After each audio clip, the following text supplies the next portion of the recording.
हम 50 साल की उम्र हो गए, आज तक मैं पहली विधायक के सामने खड़ा हूँ, पहली विधायक से बात कर रहा हूँ और ये देख रहा हूँ मैं इनके साथ में खड़े सिसवा में आप पहले विधायक हैं जिनके सामने आप खड़े हैं। मैं खड़ा हूँ। अटल बिहारी वाजपेयी ने 2000 के दशक में एक नारा दिया था, जय जवान जय किसान जय विज्ञान। जय जवान जय किसान इस संदर्भ में कि हमारे देश के जवान और जवानों के साथ देश के किसान प्रगति करेंगे, और विज्ञान इस संदर्भ में कि अब देश में वैज्ञानिक पद्धति से खेती होगी। वह वैज्ञानिक पद्धति जिसको अपनाकर रूस, ब्राजील, अमेरिका, चीन और जापान आज खेती के मामले में कई मामलों में आगे हैं। लेकिन अब भारत पुरातन संस्कृति की ओर लौट रहा है। तो हम बात करते हैं महाराणा प्रताप विद्यालय में दिए गए योगी आदित्यनाथ के उस कथन की, जिसमें उन्होंने कहा पुरातन भारत सर्वोत्तम भारत था और पुरातन भारत अब हमें नए रूप में जीवंत करना है। पुरातन भारत में खेती एक आमूलचूल परिवर्तनों के दौर से गुजर रही है, लेकिन अब नवीन भारत में पुरातन भारत को मिक्स करके किसानों के बीच खेती का एक नया माध्यम बनाया जा रहा है। और खेती का एक नया माध्यम बन रहा है महाराजगंज के निचलौल में, और निचलौल में उस खेती के नवीन माध्यम को पुराने माध्यम से जोड़ करके बनाने का काम कर रहे हैं भारतीय जनता पार्टी के विधायक और सिसवा के लोगों के जनप्रिय सेवक प्रेम सागर पटेल। खोला है इन्होंने किसान विद्यापीठ। आज तक आपने भारतीय ज्ञान विद्यापीठ सुना होगा, विद्या ज्ञान विद्यापीठ सुना होगा, लेकिन अब किसान विद्यापीठ। किसान विद्यापीठ क्या है और किसान विद्यापीठ से लोगों को किस प्रकार की राहत मिलेगी, लोगों को किस प्रकार का फायदा मिलेगा, किसानों को किस प्रकार का फायदा मिलेगा, और पूर्वी उत्तर प्रदेश में कौन सी नई चीजें आएंगी, आइए बात करते हैं सीधे इस विद्यापीठ के संचालक और लोकप्रिय जनप्रिय विधायक प्रेम सागर पटेल से। सर, किसान विद्यापीठ मैं जब सुनता था तो भारतीय ज्ञान विद्यापीठ मैंने सुना है और लोक विद्यापीठ मैंने सुना है। किसान विद्यापीठ ये क्या है, क्यों है? पहले तो आदरणीय मणि जी, मैं आपको बधाई दे रहा हूं। आप किसान विद्यापीठ पर पहली बार आए हैं, सुन के आए हैं, और आप को अचंभा हो रहा होगा कि विधायक भी ये करता है। विधायक का रुतबा अलग होता है, पर्सनालिटी अलग होती है, वो अपने ईगो में टकराता रहता है। लेकिन मैं उन विधायकों में से नहीं हूँ। मैं किसान का बेटा हूँ, और जहाँ से हमारी दबी कुचली जनता जो मुझे चुना है, वहाँ 70% लोग खेती करते हैं। और सबसे बड़ी चीज़ है, छोटे किसान हैं, मझोले किसान हैं।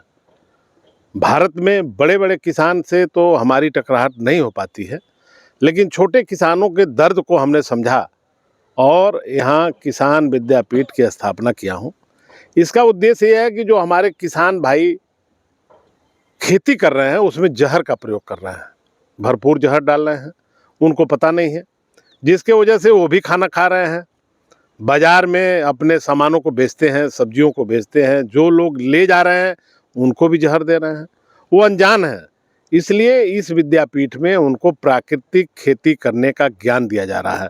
अभी भारत सरकार ने, देश के प्रधानमंत्री जब लाल किले से भाषण दे रहे थे तो उन्होंने अपने भाषण में कहा है कि अगर भारत में किसानों की आय दूनी करनी है, रोग रहित रहना है, बीमारियों से दूर रहना है, तो सुभाष पालेकर कृषि को अपनाना होगा। यही सुभाष पालेकर हैं जो हमारे गुरु हैं। इनके ट्रेनिंग सेंटरों पर मैं कई जगह भारत में गया हूँ, साउथ में भी गया हूँ, महाराष्ट्र में भी गया हूँ। तो वहाँ से मैं सीखा और समझा कि विधायक होना तो बहुत बड़ी बात नहीं है, लेकिन जीवन में जीवन को बचाना बहुत बड़ी बात है। और सब लोग इस जहर को जो अपना रहे हैं वो बहुत दुर्भाग्यपूर्ण है। इसलिए प्राकृतिक खेती पर हमने जोर देना प्रारंभ किया है। यहाँ के किसानों को ट्रेनिंग दे रहे हैं, बता रहे हैं कि वो प्राकृतिक खेती करें। जो यहाँ विधि अपनाई गई है, देखिए सरसों का जो फसल है ये प्राकृतिक खेती, इसमें किसी प्रकार का कोई दवा या खाद का हमने प्रयोग नहीं किया है। इसमें जो जीवामृत हम बनाए हैं उसका हम प्रयोग करते हैं, उसको विधि को भी हम बता देंगे आपको। और मैं चाहूँगा कि इसको जन जन तक फैलाया जाए, किसानों को बताया जाए। इस खेती से सबसे बड़ा लाभ है, बीमारी से हम दूर रहेंगे, बीमारी से निजात पाएंगे। जो आज बीमारी फैल रही है, सबसे ज़्यादा बीमारी देख रहे हैं कैंसर से हो रही है, हार्ट से हो रही है।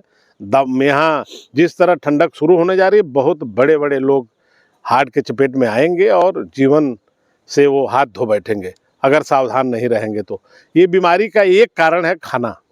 जो हम सब्जी प्रयोग करते हैं, जो हम खाना खा रहे हैं, वो जहर खा रहे हैं, हमको नहीं पता। बाज़ारों में चले जाइए, एक लौकी आज देखिए 10 सेंटीमीटर का है, कल देखेंगे 2 किलो का हो रहा है। उसमें इंजेक्शन लगाया जा रहा है, जहर लगाया जा रहा है, उसको बाज़ार में बेच दिया जा रहा है। जो खाने वाले किसान हैं वो मजबूर हैं, खेती अपना कर नहीं रहे हैं तो खाएंगे कैसे, इसलिए बाज़ार में जा रहे हैं। अभी हमारे एक साथी कुशवाहा जी हैं, हमारे दोस्त हैं, बैगन की खेती की है। मैं उनके बैगन की खेती करने के लिए विधि देखने गया था और देखा कि बहुत बड़ा बैगन है, 4 फीट का ऊंचाई पर है। बट उन्होंने कहा नहीं, एक बैगन आपको नहीं देंगे, इसमें 1 एकड़ में 50,000 रुपये का हम जहर डालते हैं, तब जाके हमारा बैगन बच रहा है।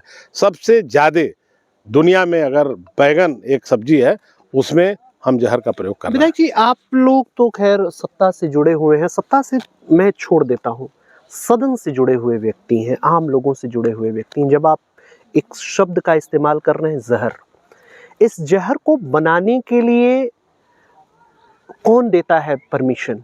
सरकार दे रही है। इस जहर को बनवा कौन रहा है? सरकार बनवा रही है। चाहे वो इफ्को का सेंटर हो, चाहे क्रिब्को का सेंटर हो, या तमाम सेंटर्स हो।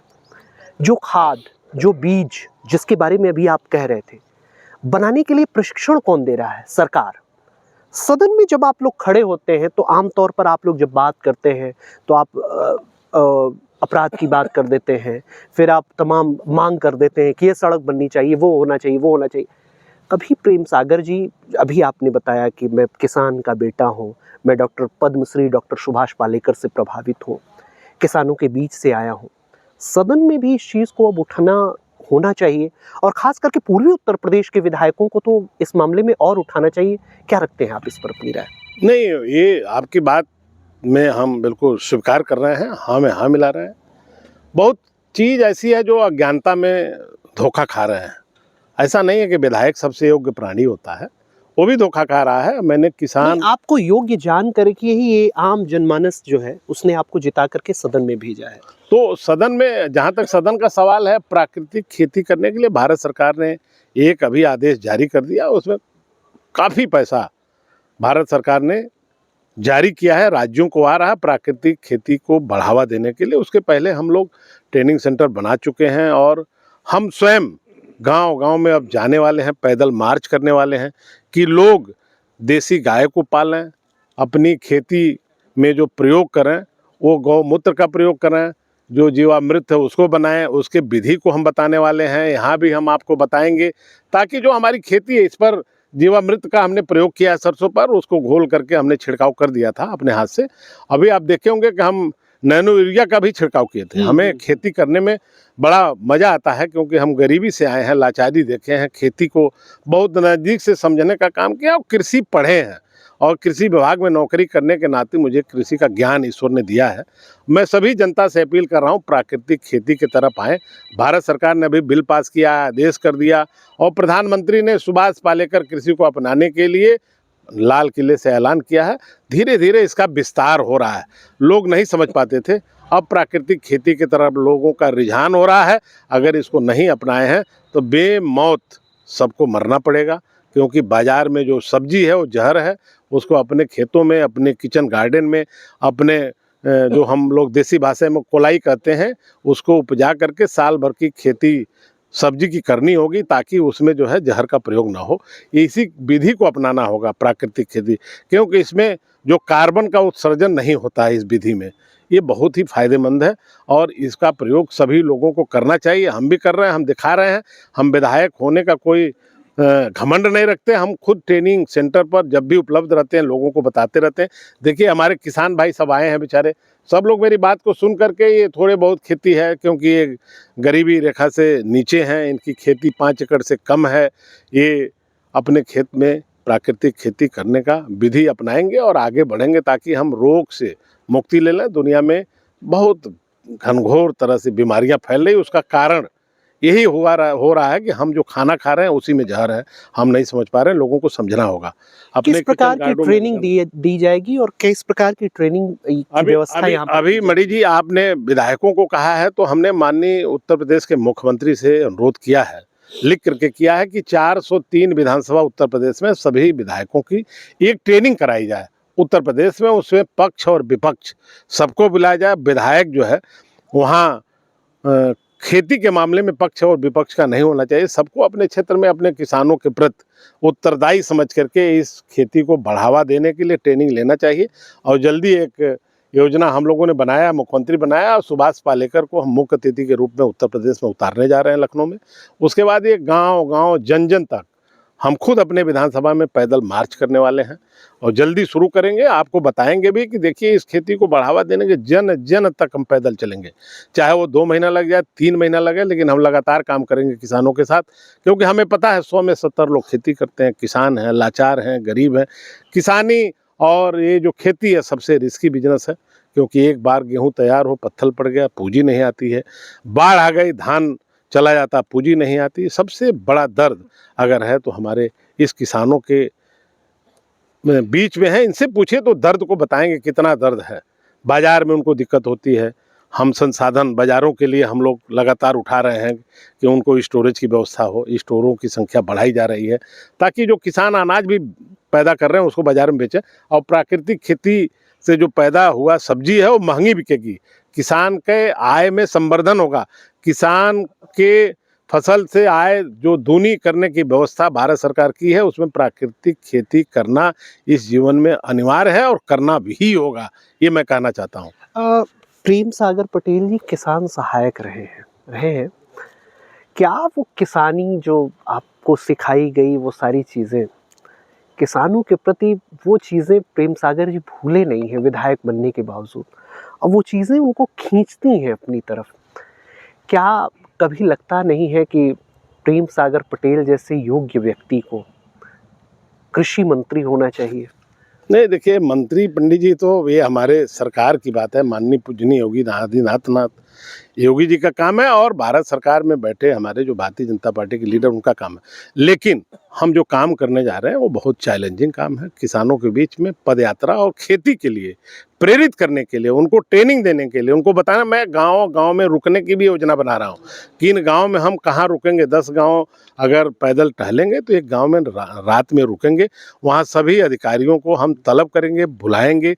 वहाँ जो जनता में जो समस्याएं हैं उसको दूर करने का हम प्रयास करेंगे। उसमें ऑनलाइन मुख्यमंत्री जी को भी जोड़े रहेंगे, कृषि मंत्री को भी जोड़े रहेंगे, सभी सेक्टर के लोगों को जोड़ करके हम चलेंगे। और एक रोल मॉडल मैं सिसवा विधानसभा को कृषि के मामले में बनाने जा रहा हूं। मेरा प्रयास है, ईश्वर अगर साथ दिया और हमारी जनता अगर हमको चाहती है तो इसको हम दिखा देंगे कि भारत में प्राकृतिक खेती अनिवार्य है।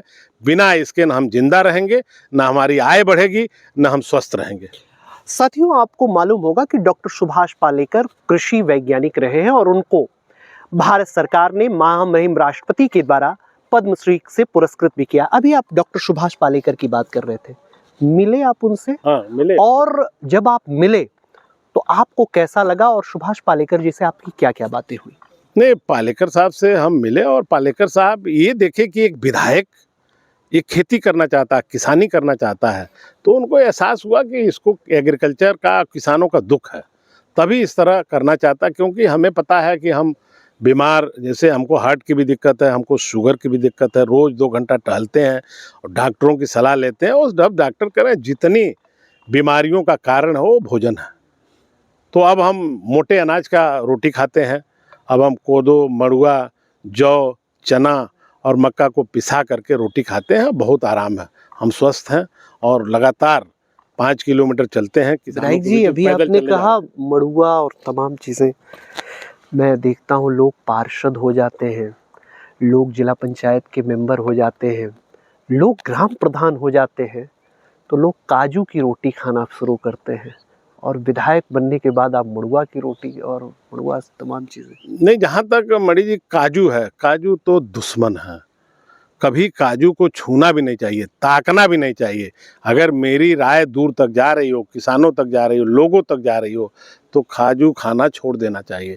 सबसे घातक हार्ट के लिए अगर कोई सूखा फल है तो वो काजू है। कभी ताकना भी नहीं चाहिए, मेरी राय है।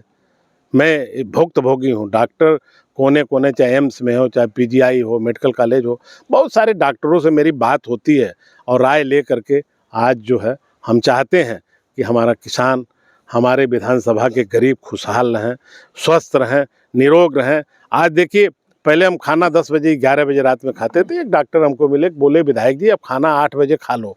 8 बजे जब खा लेंगे तो आप सुबह 6 बजे जगते हैं तो आपका खाना पच जाएगा, सुबह आपका शौच साफ होगा, आपको दिक्कत नहीं आएगी, पेट की बीमारियों से आप दूर रहेंगे। तो एक नुस्खा खाने में हम अगर अपने टाइम को चेंज किए हैं तो हम देखते हैं खाना एकदम पच जाता है। अब हम 12 बजे खाना खाएंगे और 4 बजे लैट्रिन करने जाएंगे तो पेट कभी साफ नहीं हो सकता। उसकी क्षमता है 8 घंटा क्रियाज होनी चाहिए ताकि हम पेट में खाना पचा सकें और पच जाए। इसलिए ज़रूरी है कि हमें स्वस्थ रहना है तो प्राकृतिक खेती की तरफ ध्यान देना होगा, एक किसानों को अपनाने के लिए। हम अब अपने घर नहीं मिलते हैं, अपने विधानसभा में ऐलान किया हम किसान विद्यापीठ पर ही मिलेंगे। जिनको खोजना रहता है हमारे किसान विद्यापीठ पर आता है, हमसे पढ़ता भी है, हमारी राय भी लेता है, अपना काम भी कराता है। 2 बातें 4 बात हम सिखा के जाते हैं, सीख के जाते हैं।